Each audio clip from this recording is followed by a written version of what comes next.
بسم اللہ الرحمن الرحیم۔ السلام علیکم ورحمۃ اللہ وبرکاتہ۔ دوستان محترم، آج ایک نئی ویڈیو کے ساتھ آپ کے سامنے حاضر ہوا ہوں۔ امید کرتا ہوں آپ کو یہ پسند آئے گی۔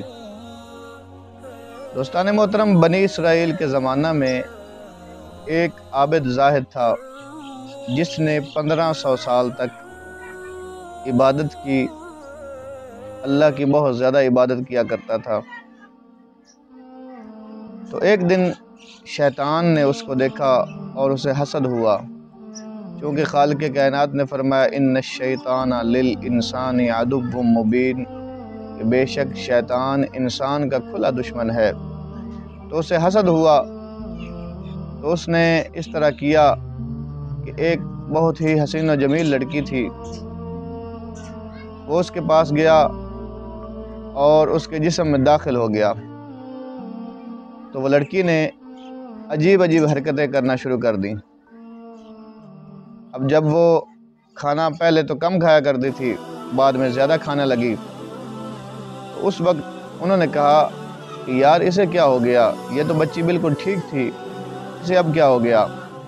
تو شیطان جو تھا اس بچی سے نکلا اور نکل کر ایک بوڑھے آدمی کی شکل اختیار کر کے ان کے گھر والوں کے پاس چلا گیا، جا کے کہنے لگا تمہیں پتہ ہے تمہاری بچی کو کیا ہوا ہے؟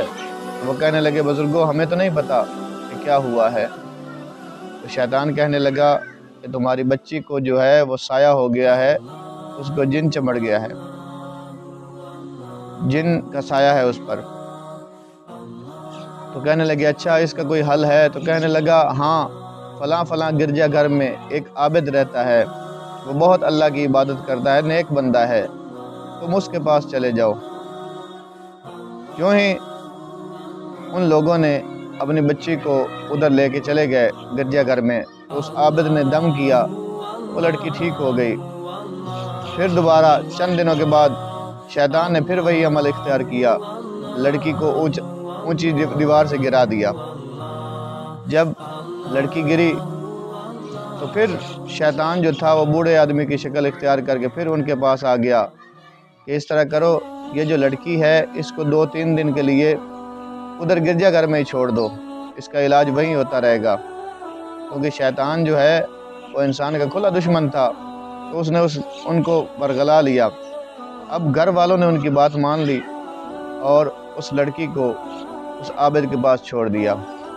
جب اس عابد کے پاس چھوڑا تو اس وقت عابد کے دل میں شیطان نے برگلا ڈالا، وسوسہ ڈال دیا اور اس کے دل میں میل آ گیا، تو اس نے اس لڑکی کے ساتھ زنا کر لیا۔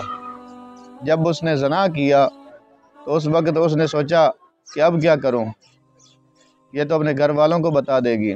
تو شیطان نے کہا اس طرح کرو، اس لڑکی کو قتل کر دو اور یہیں اپنے گرجا گھر میں دبا دو، اسے دفن کر دو۔ تو شیطان کی یہ بات مان کر اس عابد نے ویسا ہی کیا جس طرح شیطان نے کہا تھا۔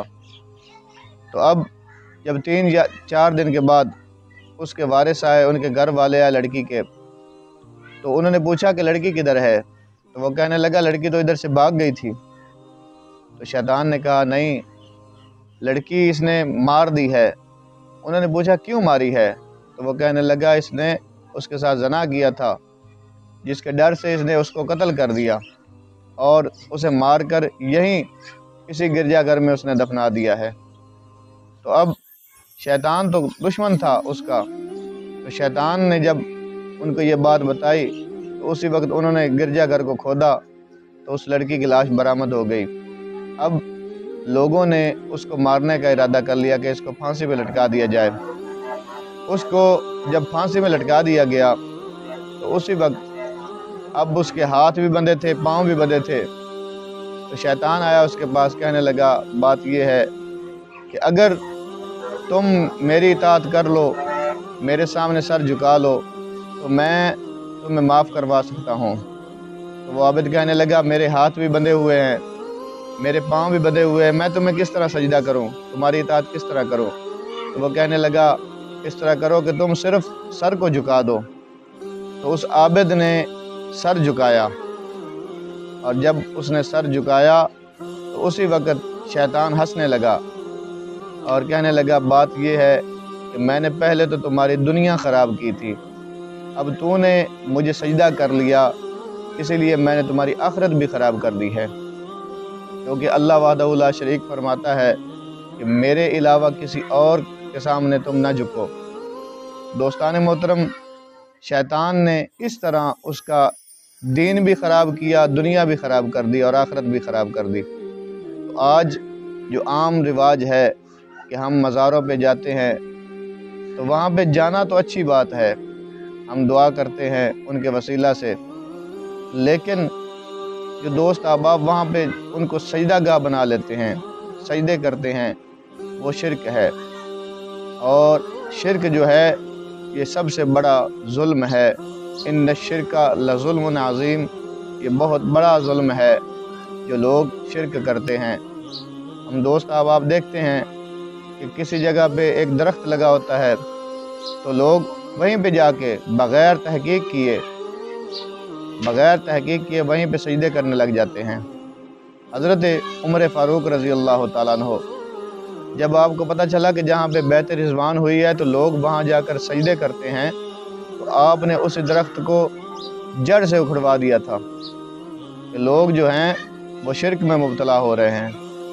دوستان محترم، یہ شرک جو ہے بہت بڑا ظلم ہے، اس لیے اس سے اجتناب کیجئے۔